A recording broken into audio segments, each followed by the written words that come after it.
Hi there, welcome to the Noah Presgrove case, some of the latest discussions on the matter. I want to talk about the key theme of missing time, periods where it went very quiet, not as much has been spoken about, whether that be because people don't know much or people are hiding stuff. I just want to focus in, but also apply it to the map analysis in case we need to point out any place of interest. It seems to be loading as we speak. Don't know why it takes a while to process, but I do remember that in the past. So welcome to anyone that's currently here in the live premiere. If you are, feel free to engage with the live chat box. You'll see it on the right hand side of the screen. If you're watching later on catch up, you can let me know your thoughts in the comment section down below. And anyone else can. If you've got thoughts, reactions, questions, if you needed to correct anything, added in extra context, that's welcome, because it can help everyone. Down below in the comment section, you'll also find a pinned one by me with additional links if you want to support this channel. If you want to catch up on recent coverage of me with this case, you'll see where the eye symbol is, top right corner of the screen. Hover over that, you'll find the full playlist, and as well the video that I did last night. And probably the video that I did earlier on today. Yes, I did do a first video earlier. Be sure to catch up on that with the Justin Roy situation, announcing a serious problem. You want to learn more? Check my video out earlier. It'll be where the eye symbol is, top right corner. So, there might be moments of where things did happen, but maybe I didn't make a complete mental note of it. What I like to go off from is the typical events and timestamps, what we've heard over and over again, for a bit of consistency at least.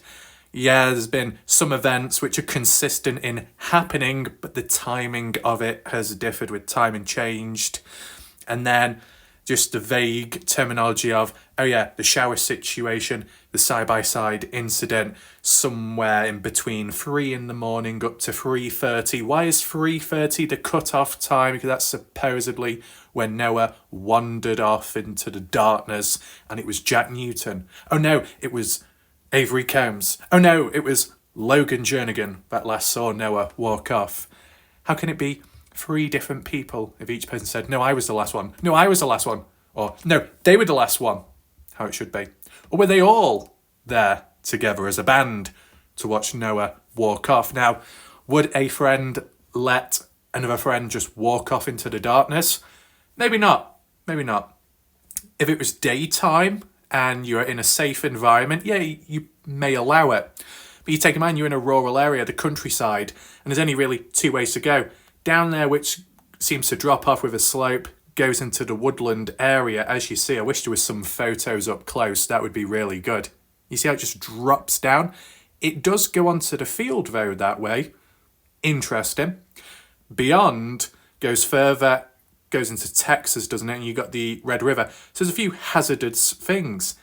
And if that wasn't the case, this way towards the highway, as Jack mentioned at one point, well, that's a hazardous zone because you've got the train tracks, could get hit by a train. Not that that happened, but it's still an obstacle. And then the highway itself. And then, which direction do you go in? Preferably north, back where you came from or where you live. So, on the basis of this, with this event, you wouldn't normally allow someone to just walk off unless they've done it before, and it's quite normal. That's the defence of some of the party goers. Oh, well, it was normal for him to walk off, so that's why we didn't really take much action. But did anyone ever work it out as to why Noah would always cool off and always wander off? Is that truly a normal thing? Or is it Noah's way of dealing with certain situations? Could there be a better way to deal with it? It's like if you're in a certain environment and you can get frustrated easily, or there can be a lot of arguments on and off, maybe that might just be how you react and not much can be changed about it, but the environment you're in can be changed and altered with. Whether you stay there or you move on or move elsewhere, things can change, reactions can change. Now, you could say it's very pointless talking about this because it's not going to change what happened to Noah at the end of the day.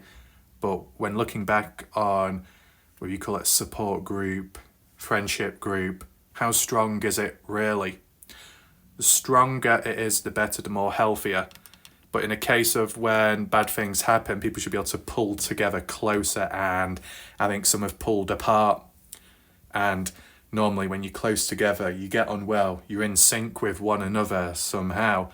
If you used to retell stories and the tale of events, it should be a lot clearer, coherent, and it's just not been like that. But one thing that has been somewhat consistent is after 3:30, things did start to quieten down. Do other people agree with that? Why? Why did it quieten down so much? Some events here and there that may or may not have happened, we can get to that bit by bit, but you can always fill in the blanks in case I fail to include them myself. This is based on my memory of what I've seen, what I've heard with time from those within the case and witnesses.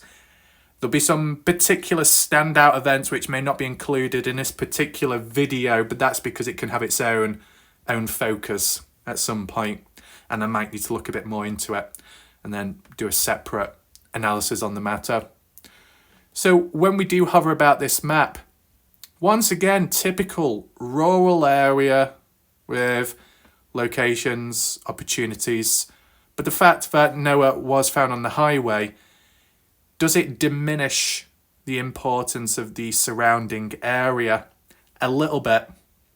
If Noah was classified as a missing person, and let's just say he may have been buried, dumped elsewhere besides the highway, then you'd be looking at all different angles and possibilities. Could he have been taken to the woodland and buried? Could he have been placed in one of the ponds or lakes? Could he have been dumped in the river down that way near to the border? Could he have been taken to the quarry and mine and filled in somehow? You could go deep. It can become endless. Yes, it means more discussion, it means more videos, but it can also get a bit convoluted. Is what it is. That's what happens with mysteries when they're not solved. So with Noah being found on the highway, do you really need to look elsewhere? And why would you if you know where the body is? I guess the concept of where was Noah killed and what happened there? Where exactly? Okay, there's been a handful of people that have said Noah was on the property of the party house. So that includes this area here, and I guess this field as well. The outline of this field, and then I guess this one too. Does it include the woodland area as well? Not too sure. There might be a graph, there might be some photos elsewhere which some people may have sent in the past which shows certain land ownership, but I don't know how complex or how clear it is. If there's a diagram which clearly shows in a very simple way how much land is owned in this area, then you can apply it to where Noah could have been on that property of land as to when something bad may have happened to him, such as the actual death, the possible murder. So maybe we can really zero in on that in another video. But if I was just to loosely say where you got up to the woodland area, the field, and the field back here, maybe just before that quarry area, possibly all land ownership by the same people, the ones within this case, and so there's a range of opportunities, but most of it is going to be in the open. As example, when you're on ground level, oh, it's very vast and wide over there, sure, but it's very clear to see things as well. If you saw a scarecrow in the field or a fairly tall person, you're passing by, there's a chance you could see it. Now, of course, your eyes need to be on the road when looking ahead, but it could, it could catch the corner of your eye and you see it in the field. Same with if you saw a group of people hanging about in a field. It's quite open, quite exposed, though the population in this situation and what's nearby the towns, higher population here than the Dylan Rounds case. But as for the cameras, still kind of lacking. Even though there were surveillance cameras and trail cameras on the property, but supposedly they weren't working. Well, surveillance cameras weren't working from what Stevie Howard said, but what about the trail cameras? Why do you need trail cameras? Is that more so for the wildlife factor, hunting related stuff, nature? Because when I think of hikes, the Kenny Beach case, the trail cameras out there, near water, is it water holes, or where tubs of water is for the wildlife and whatnot, to monitor the environment, the nature aspect?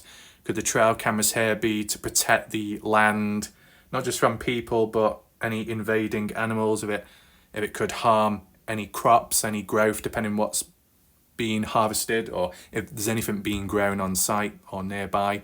You get what I'm saying? I mean, has that been ploughed? Has it been cut? Who knows? We did see a tractor at some point. I don't know how old this street view is. Probably somewhat old. 2022? We've got ditches down here. Any significance to that? Well, we've seen the references within the case of, oh yeah, no, sometimes could be in a ditch somewhere. That's really normal, isn't it? I mean, normally when you hear that term, laying in a ditch, you see it in the TV shows, the dramas, where they say, did the loved one, did the friend come on home? No, they're still out there in the dark after hanging out or having alcohol. You know, they could be laying in a ditch, dead somewhere, for all we know, and we've not found him yet. That's the literal line what you hear. And within this case to say, oh, sometimes it's normal for Noah to wander off, sometimes he'd be laying in a ditch. Laying in a ditch. Why? Hiding, playing hide and seek. Normally, when you think of someone in a ditch, it's because they're dead. Now, in this case, it's kind of irrelevant because he was found on the hard shoulder, this area, but further down. Not on the grassy area, not in the ditch. So it doesn't matter too much. Could he have been killed in a ditch, though? Depends. It would have had to have been along the highway. And people were saying, well, never left the property, so it'd have to be over that way. Are there any ditches over that way? Not from what I can see, but looks can be kind of deceiving. But anyway, the timing of it all, that's the main question, that's the main talking point of today. I know we focus on this as I'm talking, but it was kind of like a viewer request. Some people say they like the map analysis, the visual aspect as I narrate over it, so you can see it for yourself. The fact that it's so open, at least, well, it depends on the season as well, because if you get too much growth, it can kind of cover it up. But as a rough example, what you see here is very open. Now, if you were searching for a missing person that's been buried in the ground, you'd have no luck because they're buried under some of the ground. Is that the Dylan Brown's case, needle in a haystack? If someone's maybe flat down, but more so stood up, if they were alive, you probably could see them. They would stand out. But what about early hours of the morning when it's dark and it requires lights on the vehicle? Well, for the most part of it, the lights, it almost like tunnel vision, more so focus the width of the road, you know, for oncoming traffic and to let others know in the distance. And so you can actually see along the roadway, because we said extensively, there are no street lamps, no street lights. Should there be? I guess it would be helpful. Why is there no street lamps? Is it normal in America because of how long the roads are? They couldn't have that many lights. It would cost too much. Is that the reasoning? Will they ever introduce lights? It's just because, not that it applies everywhere, but like in the UK, when you get highways or motorways or ring roads, they tend to have quite a few lights present, or even like little lights on the ground which either glow or reflect when driving.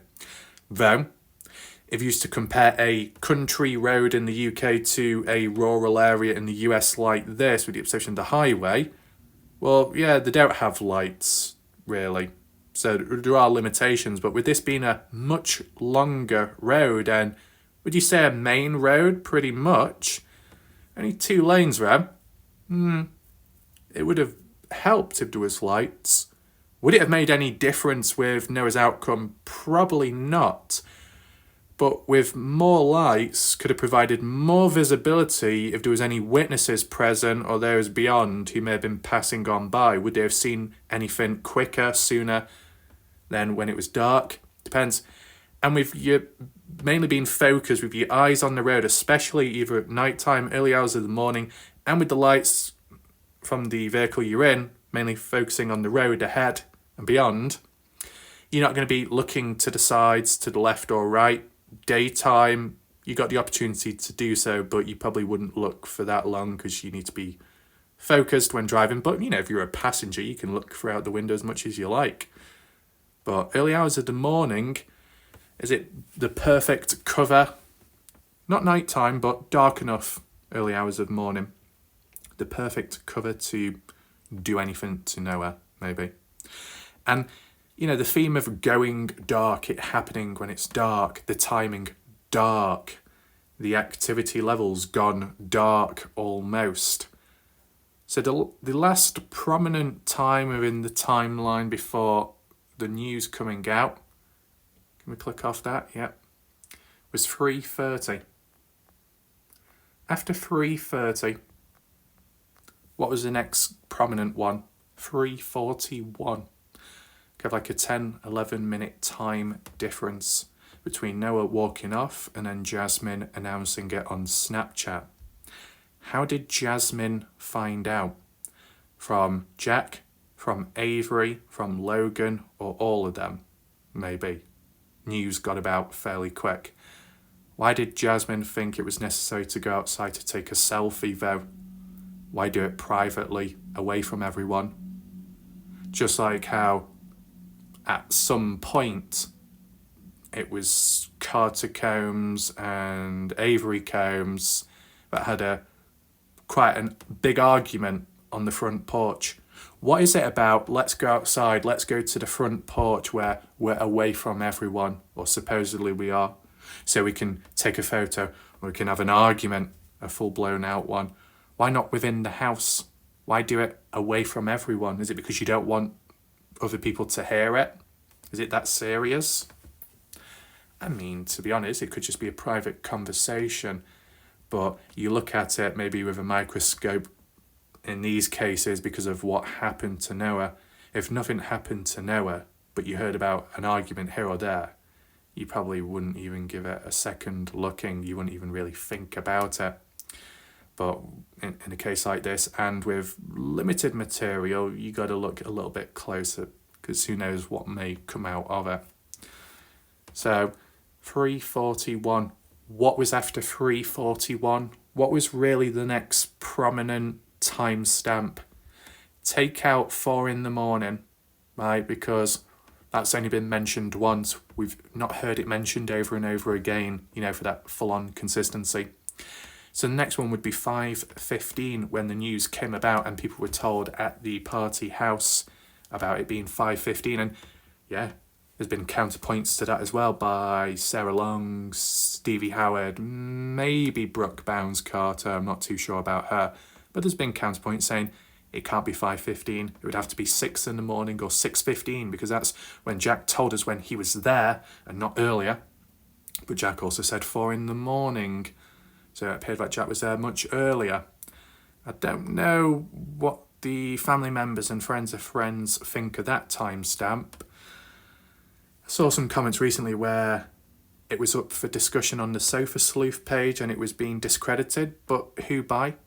And what was the argument for or against, and how strong was it really? Because you normally wouldn't mention 4 a.m. or a specific timestamp like that as a one-off and not bring it up ever again. I mean, if the reality is that memory can be impacted with time, so when you're retelling a story of events of what happened on the night, on the day, it's going to change with time. That's not great. So maybe you need to look back to the very start, or at least early on, when it was still fresh. What was said then? What was said then? How different does it compare to now? And if some things haven't changed whatsoever, there must be truth within that. And the things that have drastically changed, one could be the truth and the other could be a lie. And the reason why it's drastically changed is they need to try and cover it up or create some kind of diversion tactic to confuse people. And I'm being vague with names and individuals responsible for that because the case is messy. There's a lot of people involved. Can't just zero in on one particular person. I do remember Justin Roy in a comment on Facebook talking about there was a time of silence where, as for social media, the videos, photos, activity online went quiet in between 3 a.m. to 3:15. Don't know how true that is, but within a 15-minute period of what exactly happening, the side-by-side, the shower debacle. I mean, why does it need to go quiet there, and how significant is it really? At least for me, I focus more on after 3:41 a.m. Monday. 3:41 a.m. up to 4 in the morning, if you want to call it that. 4 in the morning, Noah's last breath, as told by Jack Newton, the best friend, who messaged Justin Roy in the past saying that's when Noah passed away. It's quite a significant timestamp. So before 4 in the morning, up to a point, Noah was in the process of possibly being killed. Killed immediately, dying slowly, unknown of. You look at the injuries and the damage sustained, you could say it's overkill, but is it instant kill? Which injury came first? A broken rib or two, some scrape marks, bruises, damage to teeth, a broken neck, or the scalp being ripped? Which injury occurred first? That's quite a significant one. We saw recently Madison Rawlings' sister said hopefully it wasn't painful. And it wasn't a loved one either. Interesting. The chances of it being a loved one, what are the chances of that? It all comes down to who and how many were at the party at 3:41, or better still, 3:30. If only the cameras were present and working, if it could have reinforced the 3:30 timestamp. It hasn't changed too much, though. I mean, as anyone watching right now or in the background lurking as a witness, besides Jack saying 3:30 a.m. roughly is when Noah walked away, literally from the property, or made an attempt to walk out of the house at least. Have you heard any of the timestamps given? 3:41, that's never changed, because it's like proven with Jasmine Millen's post, Snapchat one, with the actual timestamp given. So for at 3:41 to say that Noah is missing, well, he must be missing. People could say, well, maybe he's not missing. That was just done as like some kind of attempt to cause a bit of deflection. Maybe at 3:41, Noah was already dead, but they were trying to put a spin on it to make it seem like he's missing, to just give a bit more time for things to settle down, for the dust to settle, to drag it out a little bit. So then it may seem like he's wandered off and some time has elapsed, and then he's found at the highway. So the further away he is, where he's found dead, the less it links back to the party house. It will still link, of course, but it's like you want to distance yourself from the responsibility. The further you are away from it, maybe the less questions asked.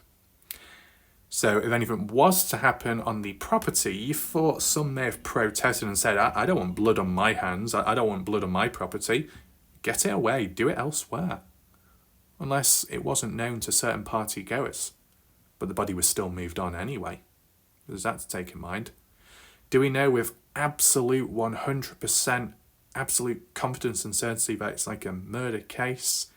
Well, officially it's not been treated like that, and normally you hope to look up to the officials and how it's officially treated, and for the news and confirmation as to what direction the case is heading in and what's it being treated as, and unfortunately we've not been able to get that. So it's like the general public and other people of interest taking it into their own hands to make sense of the situation, which is probably possible, but it just doesn't feel the same.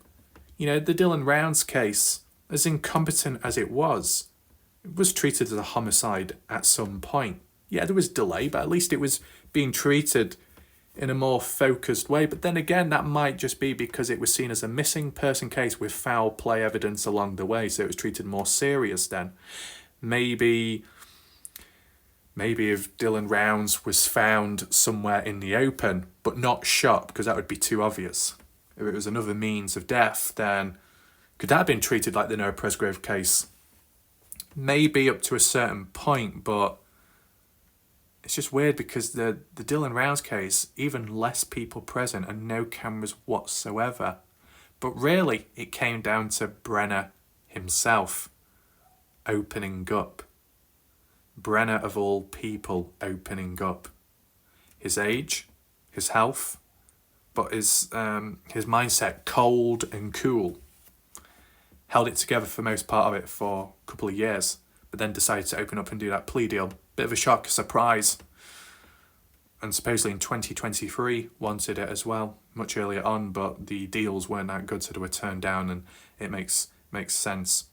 So with the Noah Presgrove case, if anyone is truly responsible, whether that be a partygoer, a stranger or friend, a friend or foe, would they ever be willing to open up? Would they ever crack? I think the thing is with Brenner is that when he decided to open up, he was already in jail, right? So he's already been caught. There is a form of evidence against him which pins him to the at least disappearance and then leading to the death of Dylan. But furthermore, actually being charged with first degree murder and desecration. So it's like you've already lost. Now, there might not be like 100% enough evidence to seal that justice, but maybe in the eyes of Brenner, at some point he felt, well, the cards are stacked against me. I haven't really got much chance now. So the best outcome for me is just to do the plea deal, drop some of the charges, reduce it so I get a smaller or a lesser sentence. Yeah, the family get justice to an extent, but at least I don't have to be in here as long. So it could have been done for selfish reasons, as for Brenner, or the pressure got to him. Either way, he was already taken in and charged with certain stuff. That happened before he did the plea deal. With the Noah Presgrove case, and apologies in advance or retrospectively if I did slip in Dylan Round's name when talking about Noah Presgrove, like with these maps and analysis, sometimes I get mixed up with the names because I've done it for so long and I'm used to saying Dylan Rounds, not Noah Presgrove, right? It happens. With the Noah Presgrove case, no one has been arrested. No one has even been taken into jail, let alone prison. So because no one's actually been caught, no one's been pulled out, there is no reason to crack. There is no reason to open up. There is no reason to do a plea deal for whatever reason. I don't even know if that would be possible in this case, because what would the bargaining tools be? You reach out and say that you're the one responsible, so you get a lesser sentence. If it was a missing person case and it was presumed that the person's body was buried, and then you either owned up to it or you got taken in yourself, and then the final question was, where's the body? Well, reveal it to us, we'll make a deal, and you can benefit in the end. With the Noah Presgrove case, the body isn't a mystery as to the location because he was found. So I don't know if there would be a plea deal to begin with. So there's no plea deal. Maybe there's no way of benefiting. And as long as you're not, been arrested or taken in and you're walking free, there's really no reason to crack or open up unless some people emotionally break down as the pressure gets to them. But after a year passing by, we've not really seen that. Okay, we've seen some threatening behaviour, defensiveness, a little bit delusionalism, possible gaslighting, insults being thrown about, but it's by a handful, a range of different people, even from those who weren't even there at the time, some of the parents. So by the reckless actions and poor language, choice of words used by some of the parents and friends of friends who may have not even been there, it takes away that concentration and focus on a particular person. So whilst Jack, in the eyes of some, has come across as a bit threatening, or Carter Combs, I'm going to beat the beep out of you, as we've seen in recent time, because of the other people threatening as well, the likes of Stevie Howard, Brooke Bounds Carter, of course, and even, who is it now, Colton Newton. Some of those individuals who weren't even at the party at the time, weren't even present to witness Noah's death, and yet they've kind of taken the focus away from others and put it onto themselves. Are they like a suicide bomber where they take one for the team, take all the flack, get all the focus on them, So then the others that are being questioned aren't questioned as much. Well, I can question everyone, so people are fucked. I mean, joking, but it just seems like taking focus away from one thing and placing it or displacing it elsewhere.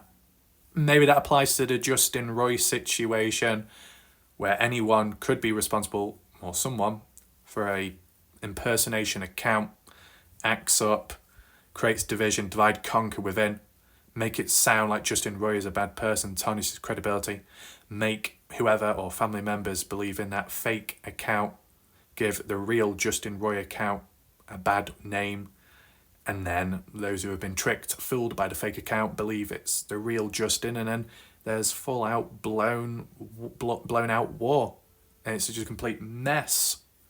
And during that conflict, that drama, that defending yourself for obvious reasons, but also responding back to the resistance and trying to make sense of it all and processing it in a short space of time, it's just been taken away from the actual Noah Presgrove case. And it's easy for people to say, well, that's what you don't do, you just focus on the case. But in the moment when it does happen, you can't always think that way, and you've got to take care of other things.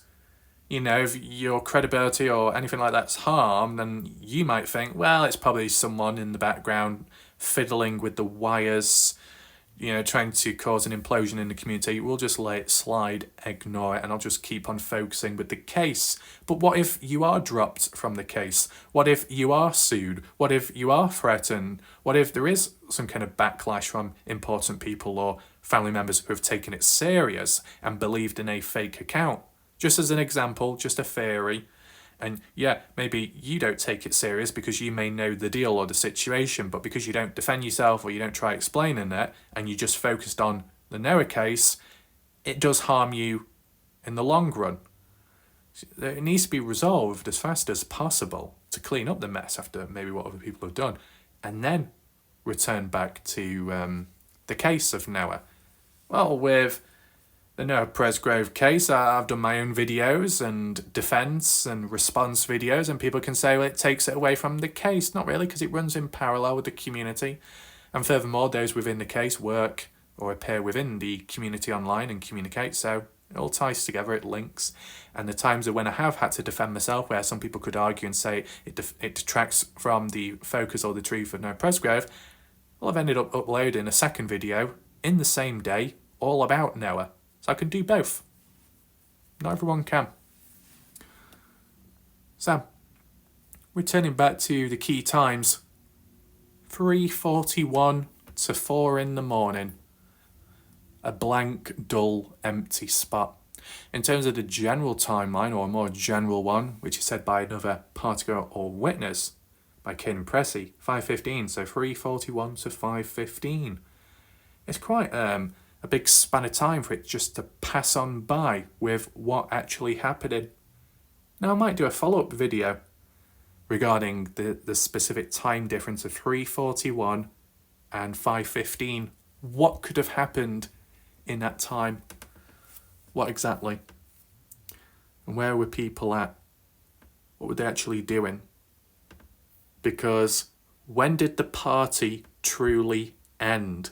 It's always described as a 4-day party. But when did it really start? Saturday and really kicked off Sunday. Right.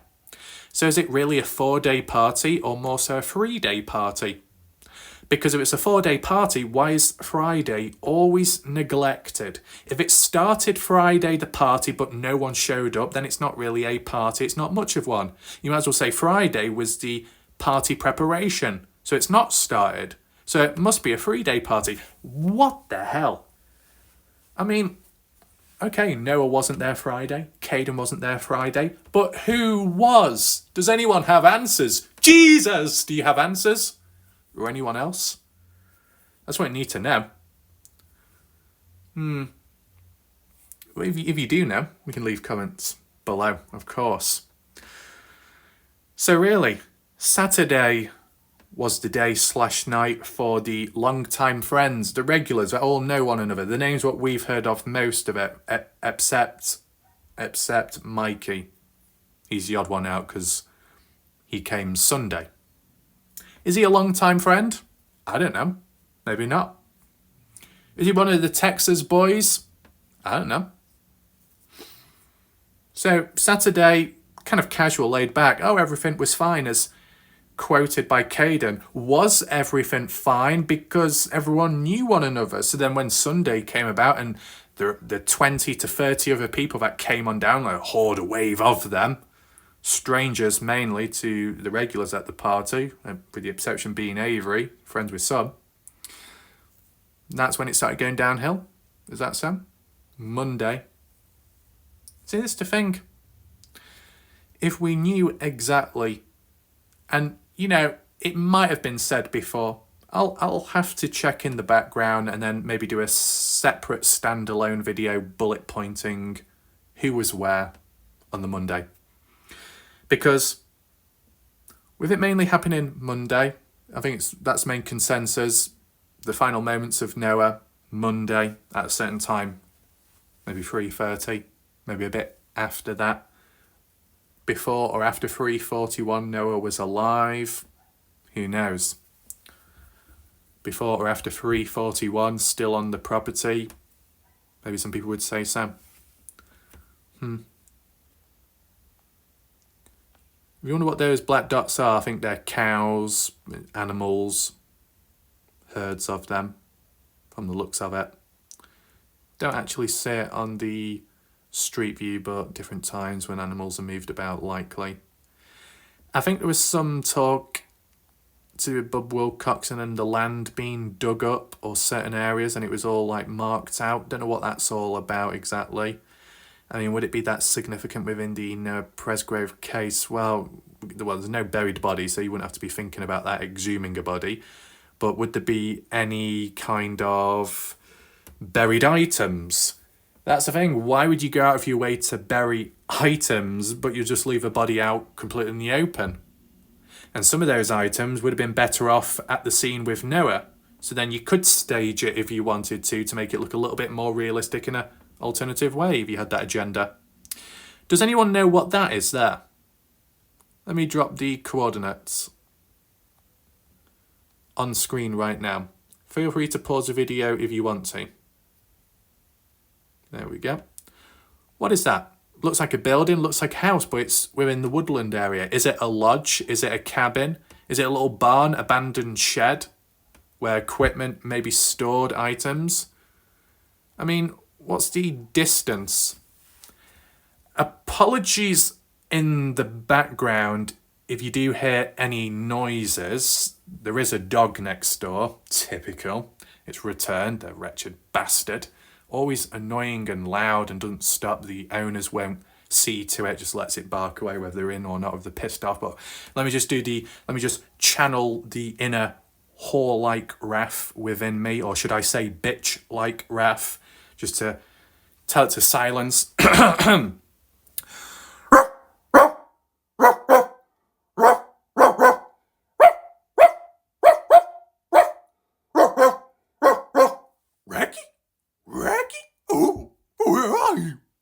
There we go.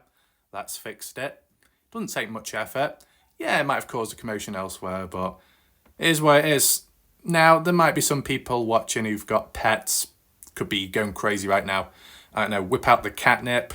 If you got a dog, I don't know, man. Just get a bone. But let's just measure. From there. Oh, interesting. This is actually quite interesting when I think about it.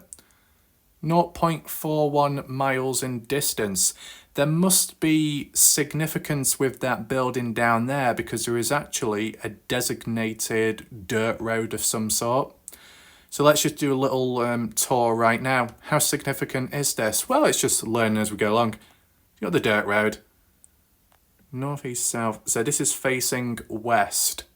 You know, just pretend you're driving on down. You got the party house on the right. Where was Noah at 3:30 when he wandered off? Well, it was supposedly towards the highway, but could it have been in the other direction? Who knows? But what would happen if you carried on driving?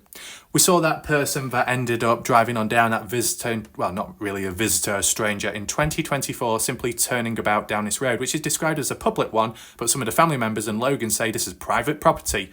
Who's right, though? Who's exactly right? But anyway, we used to drive down here. You're in parallel with the fields on both sides. You're enclosed in. You've got vegetation running down it with the barbed wire fence underneath it kind of covered. On the sides there appears to be some kind of resources. I don't know if that's like a tank, a barrel, bits of wood or more. You make it down to this property here where there's yet another house. If we flip it, you got the vehicles there. And that appears to be more present day. I think this street view may have been updated June 2024. So it's modern enough. But anyway, this dirt road, you got that turnaround point here. Can you go any further? Depends where the access point is on the fieldway, because on the outside there appears to be like a line, whether that be the fence line or if that be like a dirt track. If we was to like cut over to here, you can clearly see faint track marks maybe around the perimeter as it bends around to here. Is that an actual pathway or is it more so a ditch?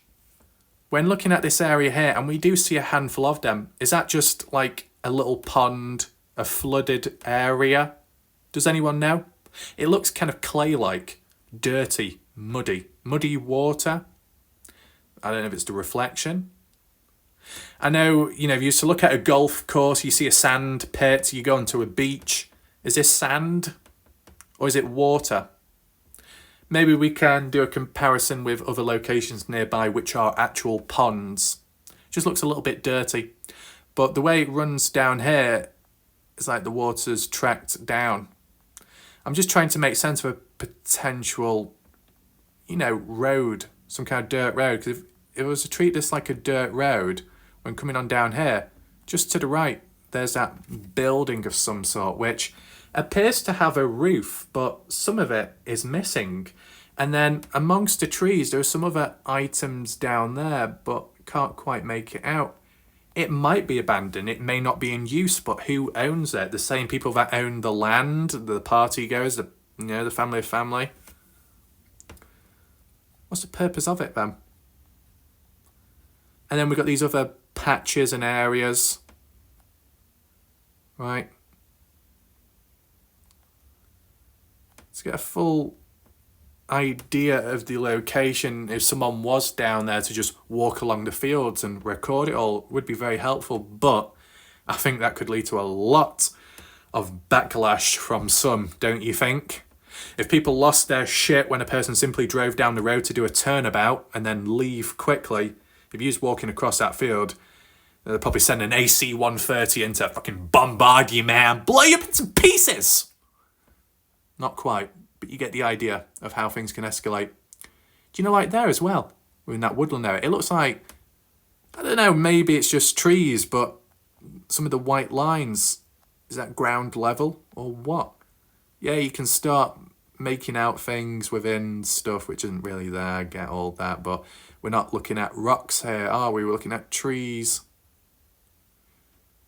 Things like that. What is that? Okay, it might not be directly relevant to Noah Presgrove, but just get a better idea of how everything looks, because you got the street view, but it's from the highway. You can't zoom on in this close, can you? There's no uploaded photos. As for the social media, it's all about the party house, some of which is from inside, some of which is from outside, but the stuff that's outside, it's up close to the property. And as for in the distance, it's black, it's dark, there's no lights, so you wouldn't know. Is there any old social media post? Any social media post at any point in the past of Noah Presgrove or any of the other guys or party goers, but in the past, driving about on site this property on this field, right? Because I would like to know, and I'll reiterate it once again because I've not seen an answer. When Cade and Pressy said on Sunday, going into the evening before it got dark, they were out on the side-by-side shooting at animals. Where did that happen? And I'll try and follow up on that as well, if possible. So, you got another patch there. Water, possibly. Or sand. What would have caused it? Got that perimeter there. Is it an actual dirt road? I can't see the tracks. But something must have caused it. To get onto the fieldway. Interesting. What do we have here? Not sure what that is. I mean, what's this bit here?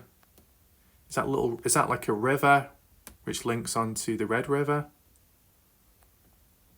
Would it? I don't know. But then, you know, you got like these like track marks over here. That's definitely track marks which you follow, go across to, well, near to Texas and parallel to the Red River, I believe. Now, yeah, this is actually going away from the property, but, you know, you follow these track marks, it can go in all directions. Oh my God, it does go into Texas, doesn't it? Wow. You can see how far you can be taken away. So you're encased with woodland, great cover from these angles, perspectives, but then you got the highway from about here down to all the way down here where it's open. But with the cover of dark, doesn't really matter if it's open or not. Things can happen. So when dealing with rural areas, I like to focus in on some of the little spots, speckles, which show up. Could be a container, could be a bucket, could be a rock, could be a building, a small building, could be a shed. And trying to work out, does that play a role in the case? Was anything stored there? Was anything hidden there? Did any of the partygoers go in that direction? If Noah did wander off a day before or the night before the party, from what Sarah Longer stated, even though she wasn't there herself, did Noah go in an alternative direction compared to when he went on the Monday towards the highway? What direction did Noah go in the night before? You know that original story where they said, oh yeah, Noah wandered off the night before, so partygoers went looking for him. They found Noah and brought him back to the house. Where did they find him? Where was he at? What was he doing? And why was he over that way? Just little moments like that would be great to pinpoint, so you know Noah's whereabouts, where he was at the different times. Because we keep focusing in on the house and really only the house. And then the next thing, oh, suddenly Noah at the highway over there. It's like you're skipping from point A to point B, what happened in between it all. And yeah, of course, that's what we're trying to work out. But then when you tie it in with the missing time, or at least when it kind of goes quieter, why? And as for the party, the questions of, was it really a 4-day party? I don't think so. Was it a 3-day party? Maybe. It sounds more like a 2-day party. Saturday, you know, a close-knit group of people, party time. Sunday, where it really kicked off. And if you want to include Monday morning, but it's not exactly a whole day. So it's like a 2 and under, I don't know the numbers, mathematics, fuck that shit. Just say 2 days of partying, that's really it. And one of the days being heavy partying, at least from how it comes across. Because as for Monday morning, some people were winding down, like Caden, supposedly Brylan, Mikey, Isaac. Everyone else awake, supposedly. But what does that mean by everyone else? And when they say Texas boys, how many and who? Maybe that's what will help me with the map analysis maybe in the future. If I bullet point these questions, that's probably what I need to do. Bullet point the questions and then try and get the answers from there. But you can only get those questions by doing these videos. So I do think there is like missing time, or at least a period of silence, or where things kind of like cool off. But then again, if Monday was seen as the end of the party, not the final day of the party, I mean, it truly became the end for sure when the news of Noah's death came about, because there's no reason to party in that moment. It kind of, people may sober up and others are shocked. But before that news, people were winding down anyway, because it was said, I think it was by Jack in that Partners in True Crime interview, that, oh yeah, everyone at the party, they were all having showers, getting ready, washing down and going to sleep, or attempting to do so. Early hours of Monday morning, so pretty much the party was over by then. So it's pretty much a 2-day party, Saturday and Sunday. But the actual event of Noah's death, Monday. But still, there was enough energy within people, despite that partying and drinking, to actually possibly take Noah out. Strange. In other situations, if it wasn't for Noah's death, if that didn't happen, the reason why things could go quiet normally, Monday being the end of the party, because people are settling down, re-energising maybe, cooling off, getting rest after the supposed heavy partying. But would people have been able to settle down and relax Monday moment before hearing the news of Noah's death if they felt or were aware that Noah was absent from the party and supposedly missing, enough for people to claim to have been searching about? Would you be able to settle, or would it be on your mind constantly? Would it have been on Jack's mind? Especially when you're in a rural area, it is dark, Noah could be anywhere. And even if he didn't make it to the highway, he could have got injured in the dark. He could have walked into a barbed wire fence and got injured. He could have stumbled over in the dark, whether he was drunk or not, and hit his head on a rock. There's still hazardous things to take into consideration. So if at any point we were able, it should have been done by now, if it was present, if there are details out there. But if there was more timestamps to give around 3:41 up to 5:15, if we could fill it out a bit more, that would be good. I know the timestamp from 2 in the morning to 3:30 isn't exactly full with times, but it's full of events which happened roughly in that period, as it's been stated by people. It'd be good if we had the same depth here as with 3:41 to 5:15. The only events what we have, to my memory, is supposedly people searching about at some point looking for Noah, but not being successful, and it just being forgotten, or, oh well, never mind. 4 in the morning, Jack claiming that's when Noah passed away, supposedly, and then 5:15 being when Jack decides to tell people about it at the party, an hour and 15 minutes later. Odd. 2 or 3 prominent events, very important of course, but not enough detail, not enough times or events of what everyone was doing. Was everyone who was present at the party between 3:41 to 5:15 just completely flat out asleep? At least when we focus on 5:15, when supposedly Jack got back to the party house to announce it to everyone, everyone was asleep, supposedly. How many and who were there? I probably could think of it in my head, but probably need to work out before that. So, I think probably leave it there for now. Picked up on some interesting spots like over here with that building. If anyone can confirm that or explain what it is, that would be helpful. Some people could say, well, it's got nothing to do with the case. Maybe not, but just a simple question. We don't need a Justin Roy / that other awkward person with the dove hunt where Justin Roy asked a question and it didn't work out. Simple question, simple answer. But we've seen in the case the pattern is some within the case make it harder than it should be. So, hopefully you found the video interesting. If you want to, feel free to hit the like button, share the video so it spreads the awareness, more people see it. And we probably can go further with this in the future if need be. I just thought I'd do a bit more of a creative one at the moment because I'd like to think outside of the box, but it's not strong enough, the case, to do so at the moment. I could make an attempt to think outside of the box, but maybe the accuracy rating goes down and I don't like the idea of that. So we'll see what happens next. There seems to be twists and turns anyway. I'll see you next time, whenever that is, and good night for now.